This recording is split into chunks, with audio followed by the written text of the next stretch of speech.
We are so afraid of losing all of our possessions that we try to protect them with walls, armies, and police. We no longer have time for the important things. Maybe that's why time seems to be speeding up to us. We don't have time for loving each other anymore. We don't have time for the stillness anymore. Maybe what the Incan, the Mayan, the alchemists, the shamans, the yogis, and priests are really doing is teaching us how to live. They have a message that we would be crazy to ignore.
I thought about the apocalypse, which is the Christian version of the end of time.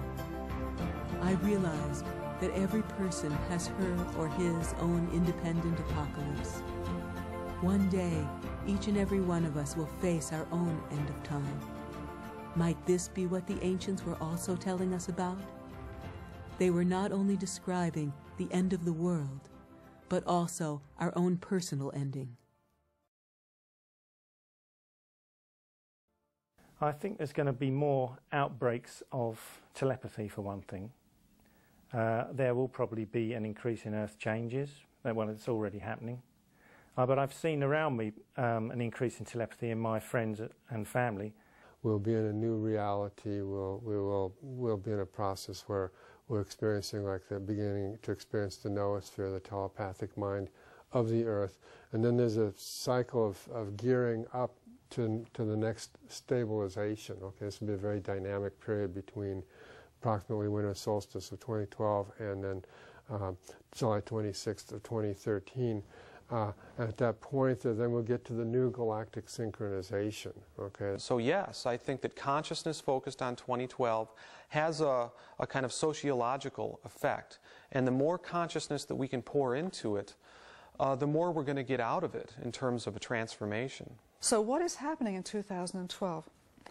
Interesting. It could be a non-event. It could be the finale of something epical. That is the mystery that is unraveling right now. Our task today is to journey along our timelines into the future, to who we are becoming, and invite the future to reach back like a giant hand and pull us forward. But the most desirable future, which is not necessarily the most probable future. The most probable future is going to be one of increasing holes in the ozone, greater pollution, greater population. We need to look at the highest possible future, not the most probable future, but the possible future, no matter how improbable it is. So there are a group of Inca elders, of Mayan elders, of Hopi elders that sit in meditation, tracking along the timeline of the planet to find the highest possible future for their children's children, the kind of world that we want our children to inherit. Not the probable world, but the possible world. So our prayer for 2012, I would invite our viewers to live life fully, consciously, with intent, in kindness to one another, and ask themselves how they can be of greatest service every day of their lives. And they wake up in the morning, what can they do to make this a better world? And wherever they go, how can they leave that place a better place than it was when they walked in? And by virtue of doing that, whether it's through individuals or places or people, we become better people by living following that code of conduct. And by virtue of that, we create a better world.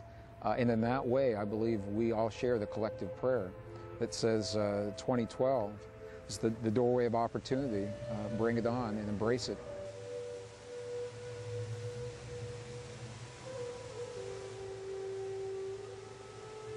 Back home in the safety of the deep woods of the Pacific Northwest, I wondered about the next few years as we approach 2012. Who will we be then? Where will we be going? Will we realize that the future is ours to make in any way that we desire? And if this is so, what future will we choose?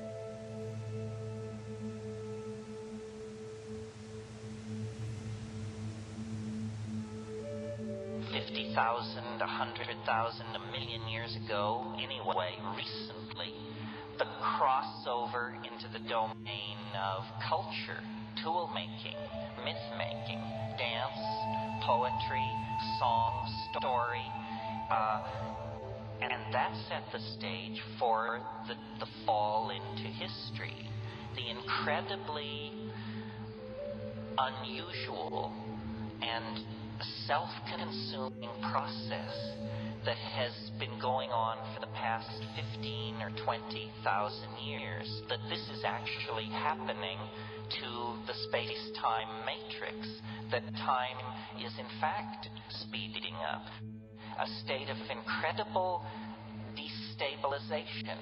It's a chaostrophe in the process of happening. It begins with animals kept in balance by natural selection, and it ends with a global internet of electronic information transfer and a language-using species hurling its instruments toward the stars. There has been more change since 1960 than in the previous several thousand years. There has been more change since 1992 than in the previous 1,000 years.